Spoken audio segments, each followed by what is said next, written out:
Hello, everybody. This is Claudia Vega from the Center for Mindful Eating. And today I have the privilege of interviewing Lynn Rossy. Lynn Rossy is also a board member of the Center for Mindful Eating. She's an author. She just published last year her book, The Mindfulness-Based Eating Solution.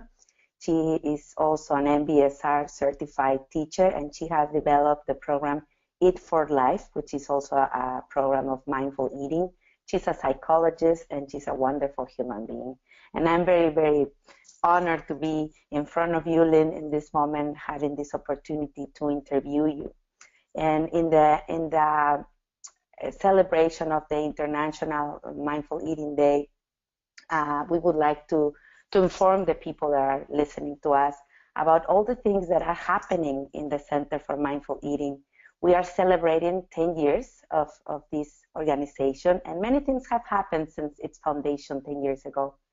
And while knowing that our mission is to help people heal their relationship with food, to achieve a balanced, respectful, healthy, and joyful relationship with food, part of the mission of the Center for Mindful Eating is also to bring information and provide training for professionals and also for individuals to inform them what mindful eating is all about.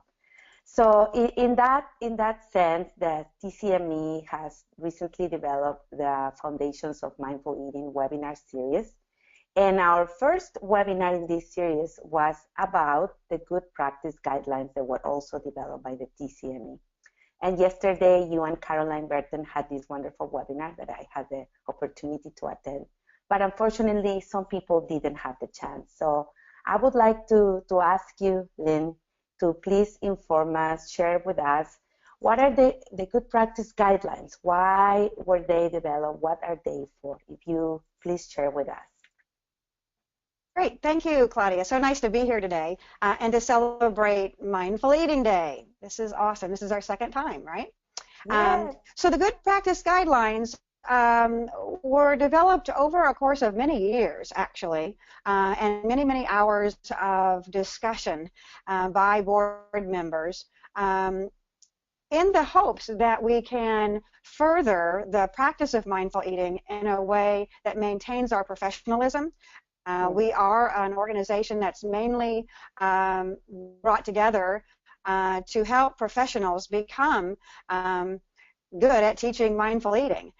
So people were asking, we had a lot of professionals that were asking, how do we guide ourselves, you know? And we didn't really have any good answers until we finally developed the good practice guidelines. These guidelines are aspirational in nature.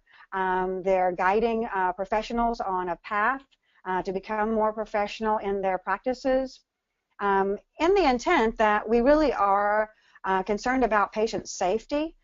Certainly people can teach things, but they may not be qualified, and so this is a way of helping people to know, both lay people and professionals, what is a professional mindful eating teacher, what are the qualifications that they should have, so that you're really getting a quality service. We want to relieve suffering. We don't want to add to suffering. We want to have patient safety, and certainly people need to be qualified in what they're teaching. So we wanted to help people know what that would look like. So we came up with 3 sets of guidelines. One of them is for the mindful eating teacher. And when we're talking about mindful eating teachers, we're really talking about teachers that are teaching programs that are, go over a period of 8 to 10 weeks at least, right? So an in-person program might be 8 to 10 weeks. Online programs might be even a little bit longer than that. But these are mindful eating teachers that are teaching group programs to individuals over a period of time. So we have guidelines for those. And then we have guidelines for what are what's a mindful eating teacher training? So what are these trainings that professionals can go through? What are the characteristics of those trainings that people can go through in order to be a mindful eating teacher? And then the third one that we came up with is the mindful eating teacher trainers. So who are the teachers that are training the teachers? I know that sounds really confusing, but it's all on our website, and you can find those guidelines. I hope that they're clear. Of course, if you ever have any questions, you can email us. But all three of those training guidelines are on our website now.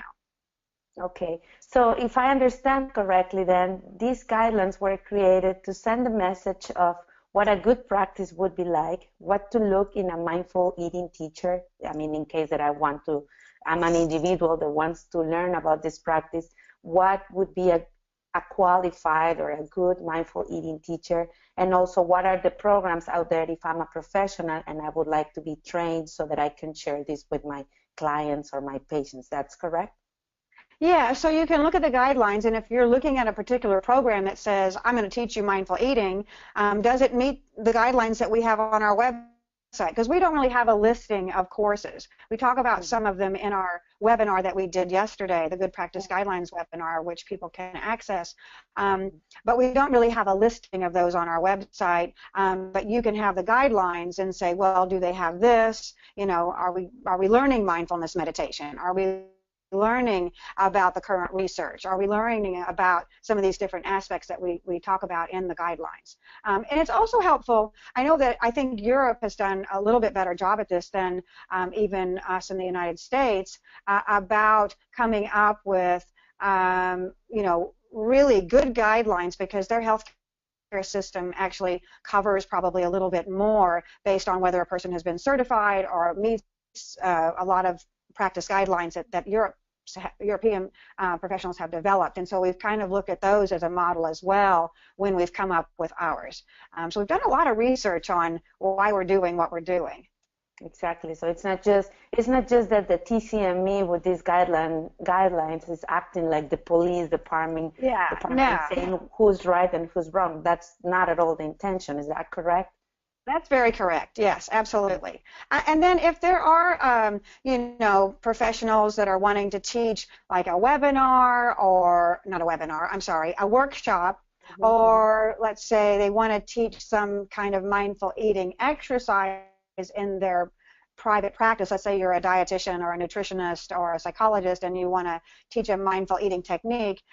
These guidelines aren't exactly what you would need to be looking for, but you need to be guided.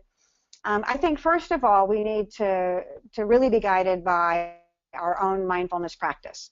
So no matter what professional degree you have or certificate you have to do, let's say, everything from health coaching to psychology, that doesn't qualify you to teach mindful eating techniques even. I mean, you have to really be grounded in your own mindfulness practice so that you can understand over a period of time, so that you can understand how to use mindfulness to overcome the difficulties and the challenges that arise through mindful eating, doing mindful eating techniques. This is not just about, right? I mean, I hope everybody knows that. It's not just about eating. It's really about how you interact and befriend your entire life, right?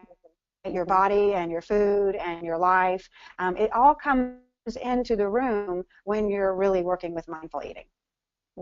And that was just going to be my final question. Like we have mentioned in different parts in our website and also through different webinars, the importance of having an ongoing personal mindfulness practice.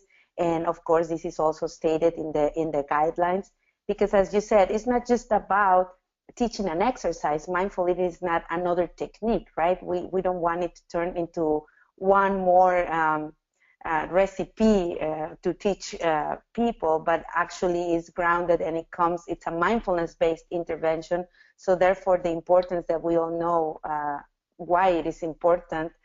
Sorry for repeating that, but why is it so relevant that we have our own mindfulness practice?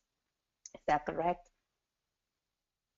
Right, because mindfulness is really popular these days. Exactly. Mindfulness is everywhere, and so to jump on the mindfulness, well, not everybody, but a lot of people are anxious to jump on the mindfulness bandwagon, which is great, but realize this is not superficial technique. It is really a technique that requires development over a period of time, and it's exciting. I mean, I hope that people will get excited about the fact that it's become so popular and so available to so many people, because the benefits that you can get from a long-term practice are immeasurable and priceless. And so please, everyone, avail yourself to them. Thank you so much. Is there any other thing, Lynn, that you would like to say about the good practice guidelines? I think you clearly defined why were they developed, the 3 different types of guidelines. You also mentioned that they're in our website, and the importance of the mindfulness practice. Is there any other thing that you would like to add? Well, I just think it's exciting that we're here and we're doing this, and that we've gotten to the point where we needed guidelines, you know, which shows the increase in interest and the hunger really for this practice, and for these skills that can relieve suffering of all kinds. So it's just really exciting. Definitely. Thank you so much for your time and for your presence and for all what you do and your wonderful book, The Mindfulness-Based Eating Solution. If you guys don't have it, go get it because it's a wonderful and very funny book. I love it. I love the way you write. Thank you. All right.